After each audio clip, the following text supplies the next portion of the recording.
데살로니가전서 2장 1절에서 16절 말씀.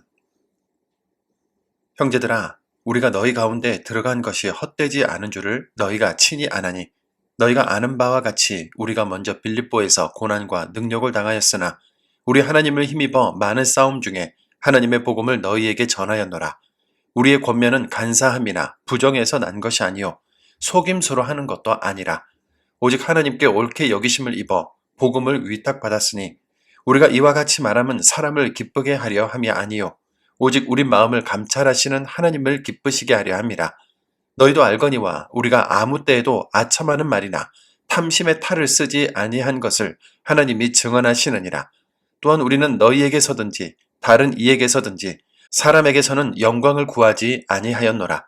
우리는 그리스도의 사도로서 마땅히 권위를 주장할 수 있으나 도리어 너희 가운데에서 유순한 자가 되어 유모가 자기 자녀를 기름과 같이 하였으니 우리가 이같이 너희를 사모하여 하나님의 복음뿐 아니라 우리의 목숨까지도 너희에게 주기를 기뻐하면 너희가 우리의 사랑하는 자 됨이라.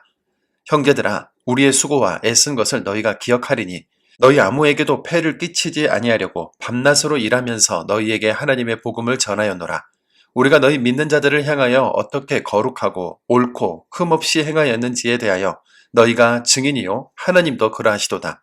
너희도 아는 바와 같이 우리가 너희 각 사람에게 아버지가 자기 자녀에게 하듯 권면하고 위로하고 경계하노니 이는 너희를 부르사 자기 나라와 영광에 이르게 하시는 하나님께 합당히 행하게 하려 함이라. 이러므로 우리가 하나님께 끊임없이 감사함은 너희가 우리에게 들은 바 하나님의 말씀을 받을 때에 사람의 말로 받지 아니하고 하나님의 말씀으로 받음이니 진실로 그러하도다. 이 말씀이 또한 너희 믿는 자 가운데에서 역사하느니라. 형제들아, 너희가 그리스도 예수 안에서 유대에 있는 하나님의 교회들을 본받은 자 되었으니 그들이 유대인들에게 고난을 받음과 같이 너희도 너희 동족에게서 동일한 고난을 받았느니라. 유대인은 주 예수와 선지자들을 죽이고 우리를 쫓아내고 하나님을 기쁘시게 하지 아니하고 모든 사람에게 대적이 되어 우리가 이방인에게 말하여 구원받게 함을 그들이 금하여 자기 죄를 항상 채우매 노하심이 끝까지 그들에게 임하였느니라. 아멘. 사람은 변하지 않고 젖어든다는 말을 들은 적이 있습니다. 한순간 일시적으로 바뀌기보다 내리는 이슬 위에 옷이 젖는 것처럼 아주 천천히 변하는데 내가 읽고 생각하며 묵상하는 것들, 경험하는 것들에 맞게 내 생각과 성품, 자세가 달라지게 된다는 말이죠. 그렇다면 우리가 평소에 무엇으로 젖어들고 있는지가 참 중요할 것입니다. 바울이 전한 복음의 씨앗은 데살로니가 교인들의 마음에 서서히 젖어들어 마게도냐와 아가야의 믿음의 본이 되기까지 자라날 수 있었는데요. 이 말은 데살로니가 교회 사람들이 평상시에도 복음을 읽고 생각하며 묵상했다는 것을 알 수 있죠. 복음만이 진리요 생명이며 하나님만이 참 신이라는 것을 알았기 때문에 가능한 것이지 않을까요? 물론 처음 복음을 들었을 때에는 아무런 변화도 특별한 느낌도 느껴지지 않았을 수 있습니다. 그러나 복음에 담겨진 영원한 생명을 계속해서 접하다 보니 데살로니가 교인들의 마음에 견고하게 자리 잡게 되었고 단단한 죄의 벽을 뚫고 변화된 삶이라는 결실을 맺을 수 있도록 인도했는데요. 데살로니가 도시에 복음을 전할 때 엄청난 박해와 방해가 있었지만 바울과 실로아노, 디모데는 무너지지 않는 힘과 담대함 속에서 복음을 거침없이 전했고 데살로니가 교인들도 바울 일행과 함께 날마다 하나님의 말씀을 묵상하고 생각하며 복음이 복음되게 한 겁니다. 바울은 복음으로 하나 되어가는 데살로니가 교회를 바라보며 하나님을 기쁘시겠다고 고백했는데요. 하나님을 기쁘시겠다는 말을 마치 우리가 하나님의 기쁨주가 되어야 한다는 것처럼 오해하지 않기를 바랍니다.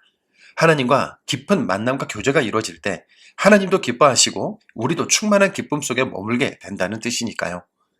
우리도 앞으로 거룩하신 하나님과 만나게 되는 때를 한번 상상해 볼까요? 그분 앞에서 인간의 사리사욕이나 탐심, 욕망이 어찌 자리할 수 있겠습니까? 내가 얼마나 돈을 모았고 어느 위치까지 올라간 것이 그분 앞에 무슨 소용이 있을까요? 오직 하나님 자체로 만족하고 감사했던 것, 십자가 은혜와 사랑으로 가득했던 시절만 남을 겁니다. 세상 사람들은 예수님을 오해하여 복음 사역을 회방하는 일을 계속하고 하나님을 대신할 만한 것들이 이렇게나 많다고 주장하고 있기 때문에 신앙생활 하기가 참 어려운 시대입니다만 하나님의 증인으로 살아가는 과정에서 찾아온 어려움과 고뇌, 눈물, 희생은 오히려 십자가의 흔적이 될 것입니다. 바울은 자신이 마치 유모가 아기를 기르는 것처럼 데살로니가 교회를 섬겼다고 했는데요. 하나님의 자녀를 기르는 유모, 지극한 정성과 사랑을 마음에 품고 권위적인 고자세가 아니라 온화하고 친절한 태도로 데살로니가 교회를 섬겼던 바울의 섬김으로 데살로니가 교회는 말씀 위에 든든히 세워질 수 있었습니다. 여기서 복음을 전하는 자의 자세와 태도를 알 수 있는데요. 우리가 받은 말씀의 은혜와 하나님의 사랑을 누군가에게 전할 때 그들이 믿는 자이든 믿지 않는 자이든 우리도 바울처럼 유모의 심정으로 전할 수 있기를 바랍니다. 겸손한 섬김과 사랑의 자세로 생명 되신 말씀만 전할 수 있기를 소망합니다. 오늘은 말씀과 복음의 유모로서 당연히 지녀야 할 사랑의 마음을 구합시다. 사랑의 마음으로 말씀과 영혼을 온전히 섬기는 일을 통해 그들도 복음에 젖어들게 될 것입니다. 사랑의 주님, 분노가 가득하고 교만이 넘쳐나는 이 세상 속에서 말씀을 맡은 자로서 구별되게 살게 해주셔서 감사합니다. 우리 마음에도 유모의 마음을 주셔서 하나님의 말씀으로 온 세상을 사랑하고 섬길 수 있도록 인도해 주옵소서. 짧은 시간에 최대한 성과를 많이 내라는 이 시대이지만 우리는 말씀의 역사가 우리 마음에서부터 시작될 수 있도록 모든 이들에게 복음이 스며들 수 있도록 기도하며 나아가겠습니다.